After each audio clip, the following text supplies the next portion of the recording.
성도 여러분 안녕하세요. 오늘도 우리 주님의 은혜가 함께 하시기를 빕니다. 요즘은 해가 나는 날이 참 많은 것 같습니다. 좋은 날씨 가운데 기쁘고 또 건강하게 지내셨으면 좋겠습니다. 그러면 사도신경으로 우리의 신앙을 고백하시고 하나님께 예배하겠습니다. 나는 전능하신 아버지 하나님 천지의 창조주를 믿습니다. 나는 그의 유일하신 아들 우리 주 예수 그리스도를 믿습니다. 그는 성령으로 잉태되어 동정녀 마리아에게서 나시고 본디오 빌라도에게 고난을 받아 십자가에 못 박혀 죽으시고 장사된 지 사흘 만에 죽은 자 가운데서 다시 살아나셨으며 하늘에 오르시어 전능하신 아버지 하나님 우편에 앉아 계시다가 거기로부터 살아있는 자와 죽은 자를 심판하러 오십니다. 나는 성령을 믿으며 거룩한 공교회와 성도의 교제와 죄를 용서받는 것과 몸의 부활과 영생을 믿습니다. 아멘. 찬송가 320장, 통합 찬송가로는 350장입니다. 나의 죄를 정케하사 우리 1절 부르고 성경 말씀 같이 보겠습니다.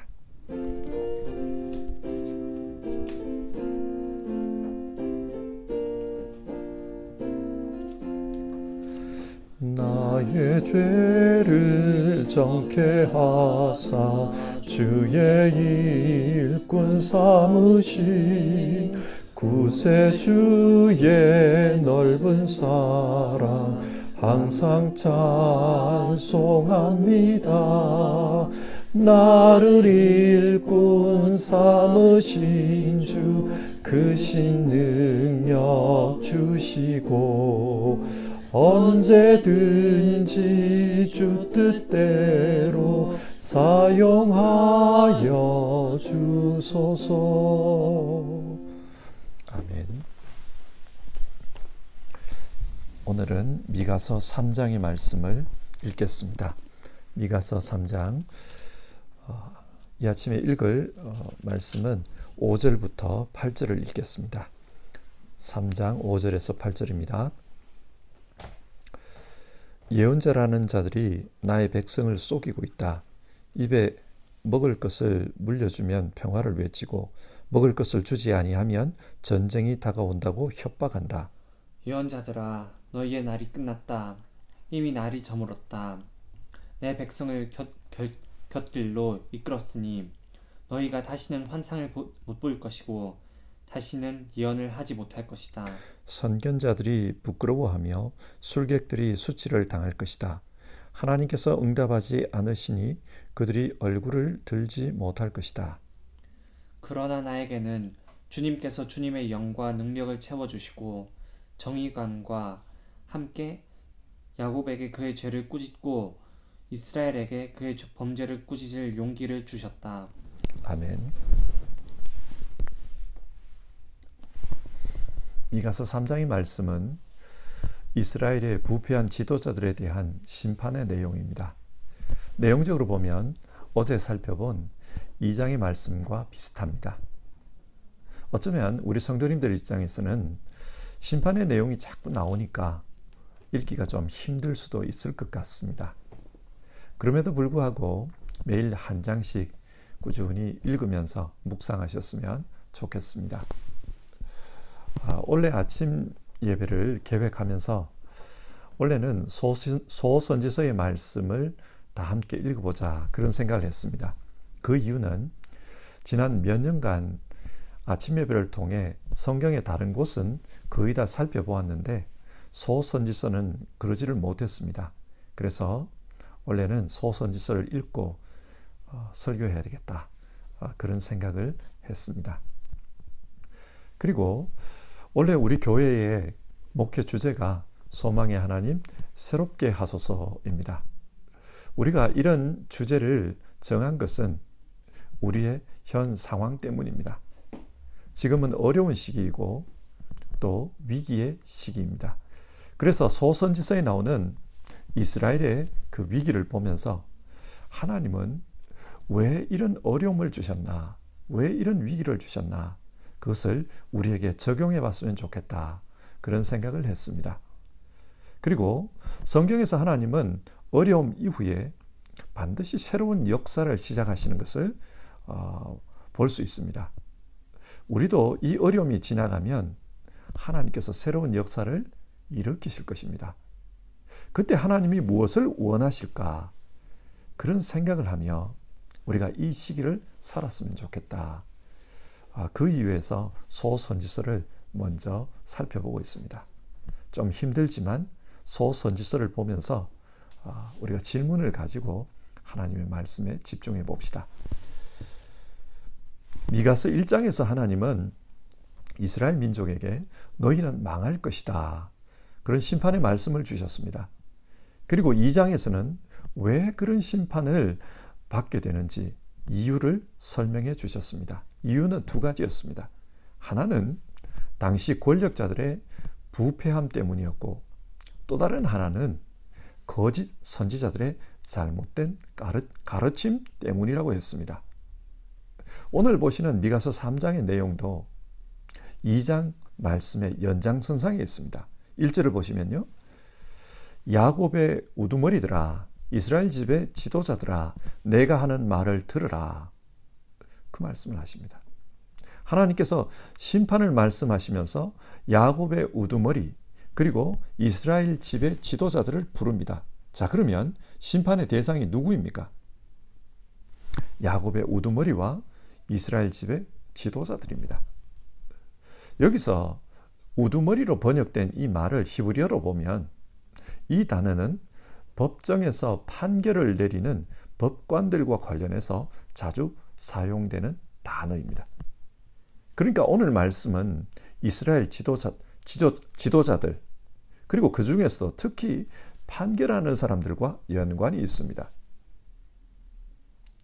2장에서 권력자들이 가난한 자들을 착취하고 그 땅을 빼앗는 그런 이야기가 나왔습니다.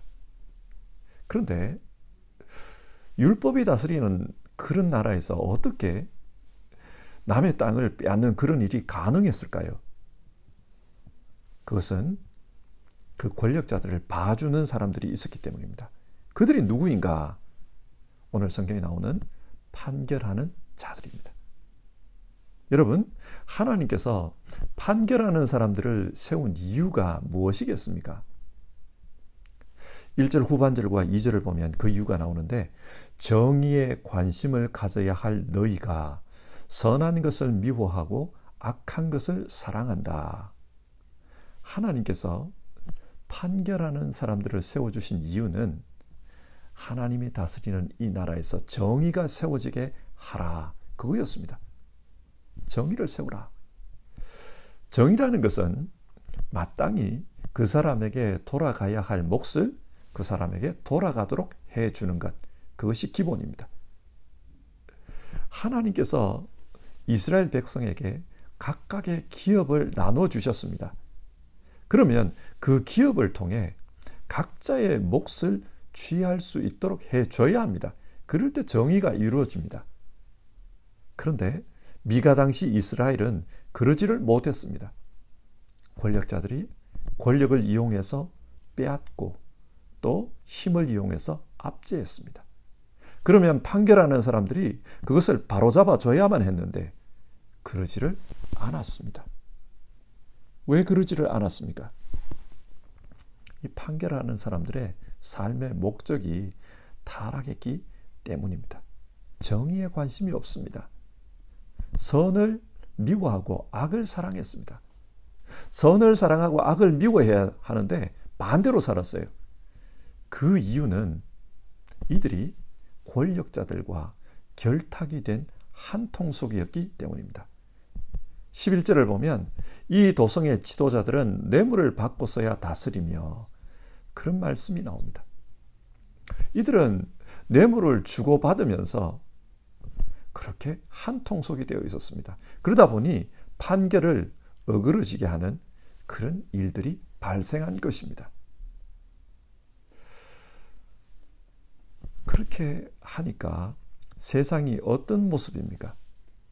2절과 3절을 보시면요. 너희는 내 백성을 산채로 그 가죽을 벗기고 뼈에서 살을 뜯어낸다. 너희는 내 백성을 잡아먹는다. 가죽을 벗기고 뼈를 산산조각 바수고 고기를 삶듯이 내 백성을 가마솥에 넣고 삶는다. 인간 백정이라는 말입니다. 끔찍한 일이 벌어지고 있었어요. 어떤 분은 이 말씀이 한국의 춘향전과 비슷하다. 그렇게 말씀하는 것을 보았습니다. 춘향전에서 춘향이가 변사또의 수청을 거부하고 옥살이를 하고 있을 때 한양 같은 이도령이 암행의사가 되어서 나타납니다. 그런데 탐관 오리의 그 비리를 조사하기 위해서 거짓골로 변장하고 그렇게 다닙니다. 그 거짓골로 변사또의 생일잔치에 간 겁니다. 그리고 음식을 얻어먹고 변사또의 생일잔치에서 시 한 수를 남기고 사라지는데요. 그 시가 오늘 본문과 아주 비슷합니다. 금술동이의 아름답게 빚은 술은 많은 백성의 피요 옥쟁반에 맛있는 안주는 만 백성의 기름이라. 변사또의 그런 사치스러운 삶 뒤에는 백성들의 피와 그 땀이 절여 있다는 말입니다. 그리고 촛불에 촛농이 떨어질 때 백성의 눈에 눈물이 떨어지고 풍악소리 높은 곳에 백성의 원망소리 높도다. 그 잔치 소리에서 고관들이 웃고 떠드는 그 소리 뒤에는 백성들의 눈물과 원망이 배어 있다. 그런 뜻입니다. 이 모습이 딱 오늘 미가서 당시의 그 모습입니다. 미가서 당시의 지도자들과 법관들도 이런 행동을 하고 있었습니다. 그러면 이 지도층들은 왜 이런 행동을 했을까요? 자기들은 특별하다고 생각한 것입니다. 그래서 우리는 이렇게 해도 된다. 그렇게 생각한 겁니다. 유럽에서는 축구가 인기가 있잖아요. 유럽에서 유명 축구 선수들은 정말 연봉이 많은 것 같아요. 많이 버는 사람은 1년에 수백억 이상을 번다고 합니다. 이렇게 돈을 많이 벌면 사람들은 특권의식을 가지게 되나 봅니다. 작년에 코로나가 한창 심할 때 이 사람들은 코로나 레게를 어기고 외국도 다니고 또 사람들이 모이면 안 되는데 수십 명을 자기 집에 불러다 생일 파티를 하고 그랬다는 뉴스가 나왔습니다. 레게를 어긴 거죠. 그리고 이게 뉴스에 나와서 문제가 되자 이 선수들이 내가 뭘 잘못했느냐 그런 태도를 보였습니다. 돈이 많고 인기가 많으면 자신들은 특별하기 때문에 이렇게 해도 된다 그런 생각을 하는 것 같아요. 어디 이들만 그렇습니까? 높은 자리에 있고 주목받는 자리에 있으면 자신들은 특별하다 그런 생각을 하는 것 같습니다. 이런 특권의식을 가지고 있으면 하나님께서 그들에게 준 사명, 그 사명을 망각하게 됩니다. 판결하는 사람들은 정의를 세우는 일을 해야만 했지만 그들은 그 사명을 망각하고 악하게 살았습니다. 지도자들은 사회를 공의와 정의로 이끌어야 했지만 자신들의 탐욕에 충실하게 살았습니다. 그러면서 다른 사람들에게는 법을 지키라, 노력을 해라 그런 말을 합니다.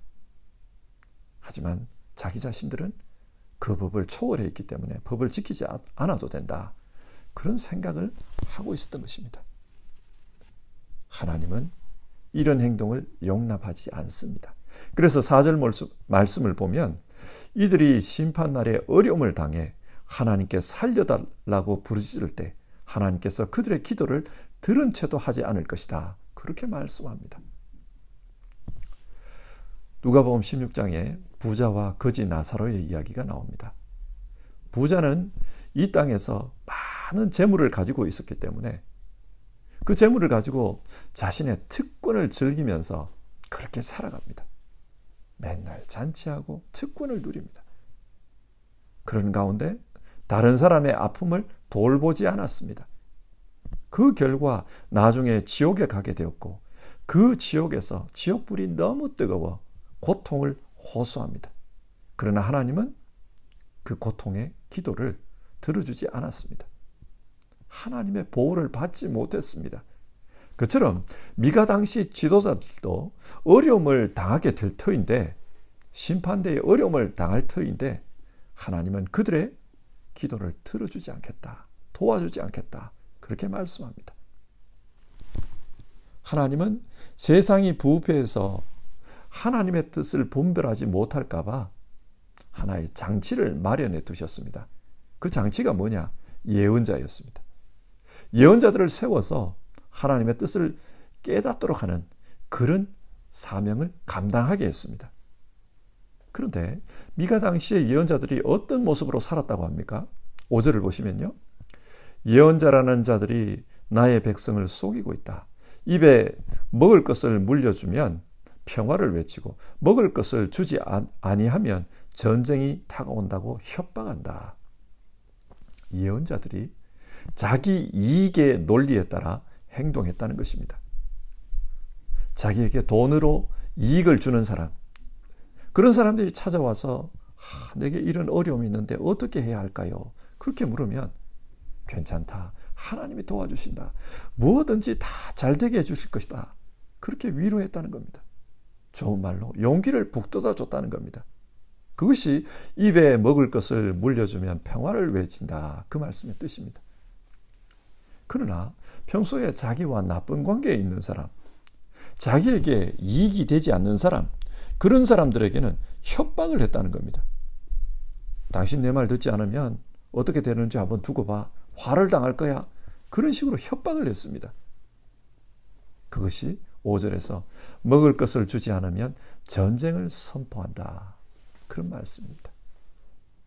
예언자들도 돈의 노예가 되어서 살았습니다. 하나님의 말씀에는 관심이 없고 이익의 논리에 따라 그렇게 살았던 겁니다. 그러다 보니 그 사회가 병들었다는 거예요. 그래서 6절, 하나님은 예언자들에 대한 심판을 말씀합니다. 내 백성을 곁길로 이끌었으니 너희가 다시는 환상을 못 볼 것이고 다시는 예언을 하지 못할 것이다. 하나님께서 예언자들로부터 그 사명을 박탈시켜버립니다. 사명이 끝났습니다. 그런데 성경을 보면 하나님은 사명이 끝났다, 이것을 날이 저물었다, 이렇게 표현해요. 여러분, 날이 저물면 어떻게 됩니까? 어둠이 임합니다. 그처럼 이 시대가 영적으로 어둡게 된다. 그리고 이 예언자들의 삶이 어둡게 된다, 그 말입니다. 하나님께서 이 예언자들을 세우실 때 원하셨던 것은 이들을 통해 영적으로 밝고 맑은 이스라엘이 되었으면 좋겠다, 그거였어요. 그런데 영적으로 어둠이 임하고 이들 역시도 어둠의 자식이 되고 말 것이다, 그렇게 말합니다. 영적으로 밝다는 것이 무엇입니까? 사도행전 6장을 보면 7 집사 중에 한 사람인 스데반이 어떤 회당에 가서 예수님을 증거합니다. 그러자 그곳의 지도자들이 이 스데반의 그 증언에 불만을 품고 사내들인 공의회다가 스데반을 고발해 버립니다. 스데반이 그곳에 가서 신문을 받습니다. 아주 어려움에 처했어요. 하지만 당당하게 자기의 믿음을 고백합니다.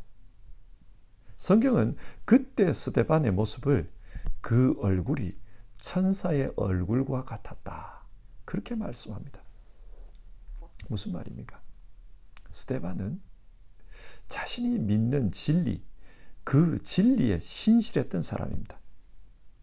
자신이 믿는 신앙, 그 신앙에 신실했습니다. 그래서 위협에도 불구하고 그 신앙을 고백하고 또 그 신앙을 주장했습니다. 그러자 그의 모습 속에 천사의 얼굴 같은 모습이 나타납니다. 그의 영혼이 해같이 밝게 빛난 것입니다. 이것이 영적으로 밝은 것입니다. 하나님의 진리로 사는 사람, 믿음으로 사는 사람, 신실한 사람, 그 사람이 정말 영적으로 해와 같이 빛나는 밝은 사람들입니다. 그러면 영적으로 맑다는 것은 무엇입니까? 우리가 창문을 맑게 닦으면은 안과 밖이 훤히 들여다 보여요. 그처럼 영적으로 맑다는 것은 그 사람을 통해 하나님이 비춰지는 겁니다. 요한복음 14장, 예수님은 하나님을 보여달라는 제자들에게 나를 본 자는 이미 아버지를 보았다, 그런 말씀을 하십니다. 예수님은 투명한 분이셨습니다. 그래서 자신 안에서 역사하시는 그 아버지 하나님을 보라고 그렇게 말씀합니다. 안 믿는 사람들이 간혹 하나님이 계시는지 안 계시는지는 모르겠지만 저 사람을 보니까 하나님이 틀림없이 살아계신다, 그런 말을 합니다. 그런 사람이 영적으로 맑은 사람입니다. 그러나 자기 욕심과 욕망으로 찌들어서 그 내면이 불투명한 인생, 그런 인생을 통해서는 하나님이 드러날 수가 없습니다. 바라기는 우리 모두가 영적으로 맑아서 우리를 통해 하나님이 세상에 비춰지기를 바랍니다. 저 사람을 보니까 하나님이 살아계신다, 그렇게 되었으면 좋겠습니다. 하나님은 백성들로 하여금 영적으로 밝고 맑은 사람이 될 수 있도록 그 일을 위해 선지자를 세운 것입니다. 그런데 미가 당시의 선지자들은 세상 사람들과 똑같았습니다. 영적으로 때가 묻었어요. 그러다 보니 자기 자신도 또 다른 사람도 영적으로 흐린 어두운 그런 세상을 만들어 버렸습니다. 미가가 이런 말을 합니다. 8절인데요. 그러나 나에게는 주님께서 주님의 영과 능력을 채워주시고 정의감과 함께 야곱에게 그의 죄를 꾸짖고 이스라엘에게 그의 범죄를 꾸짖을 용기를 주셨다. 미가는 하나님의 영이 자기와 함께 하신다고 합니다. 하나님의 영이 함께 하시니까 하나님의 능력이, 하나님의 정의감이, 또 하나님이 주시는 용기가 자기에게 솟았다는 거예요. 그래서 이스라엘 백성을 꾸짖을 수 있었다, 그런 말을 합니다. 누군가 남을 꾸짖을 수 있는 사람은 자기 자신이 올바르게 살 때 꾸짖을 수 있습니다. 예를 들어 부모가 자녀를 꾸짖는데 자녀가 하는 말이 엄마 아빠도 그렇게 했잖아요, 이런 말을 하면 꾸짖을 수가 없습니다. 미가가 이스라엘을 꾸짖을 수 있었던 이유는 그 자신이 하나님의 영에 사로잡혀서 밝고 맑은 영적인 삶을 살고 있었기 때문입니다. 그래서 이스라엘을 바르게 훈계할 수 있었습니다. 자, 오늘 말씀을 정리해 봅시다. 성경은 오늘 말씀을 통해 이스라엘이 왜 어려움에 빠졌는지 그 이유를 말씀합니다. 정의를 위해 활동해야 할 지도자들이 자신의 이익을 위해 활동했습니다. 특권의식에 사로잡혀서 자신의 사명을 망각했습니다. 그러면 이런 지도자들을 일깨우고 그 영혼을 밝히고 맑게 해줘야 할 사람이 선지자인데, 선지자들 역시 자신의 이익을 위해 예언 활동을 하고 있었습니다. 그러다 보니 이스라엘의 영적인 어둠이 임했다, 그 내용입니다. 하지만 하나님은 이런 미가를 통해서 그 영혼을 밝히고 또 하나님이 드러나도록 그 일을 하셨습니다. 미가 안에 하나님의 영이 그를 움직이고 있었기 때문입니다. 여러분, 오늘 이 말씀을 통해 성경이 우리에게 무엇을 교훈합니까? 우리 한 사람 한 사람이 미가 같은 사람이 되어야 합니다. 성령으로 충만한 삶을 살아야 합니다.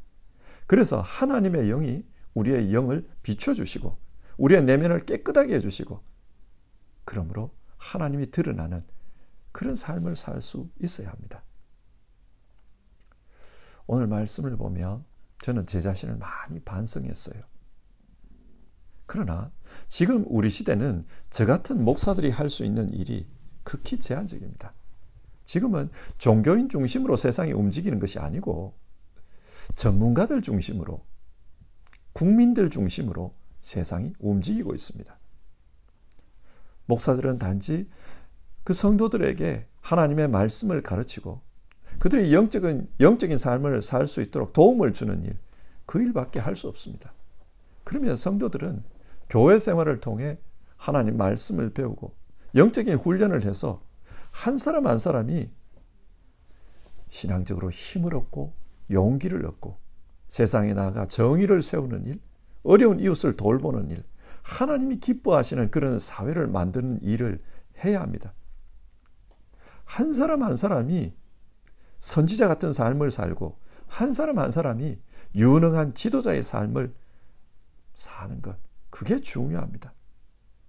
바라기는 모든 성도님들이 신앙을 통해서 영적으로 밝은 사람, 그리고 맑은 사람이 되어 이 세상을 이끌어가는, 또 자기 역할을 잘 감당하는 그런 분들이 되었으면 좋겠습니다. 가정을, 교회를, 직장과 사회를 잘 이끌고 또 그곳에서 자기 책임을 잘하는 그런 분들이 다 되었으면 좋겠습니다. 여러분 모두가 그런 분들이 다 되기를 주님의 이름으로 축복합니다. 320장 나의 죄를 정케 하사 2절 부르고요. 우리 같이 기도하겠습니다.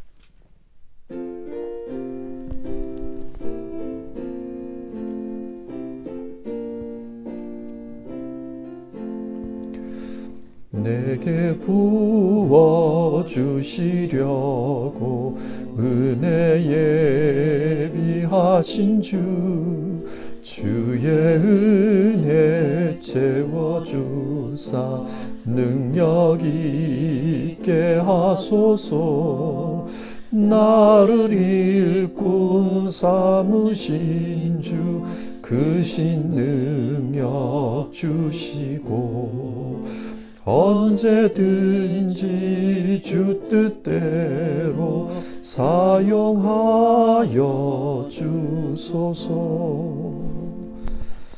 오늘 말씀을 생각하면서 우리 같이 기도합시다.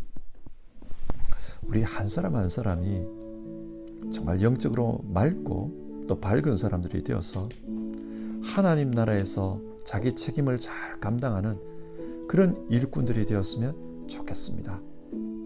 우리가 이 문제를 가지고 기도합시다. 하나님이여, 정말 하나님 나라에서 내게 주신 사명 잘 감당하는 사람 되게 하옵소서. 내게 주신 책임을 잘 감당하는 그런 삶을 살게 하옵소서. 우리 같이 기도합시다.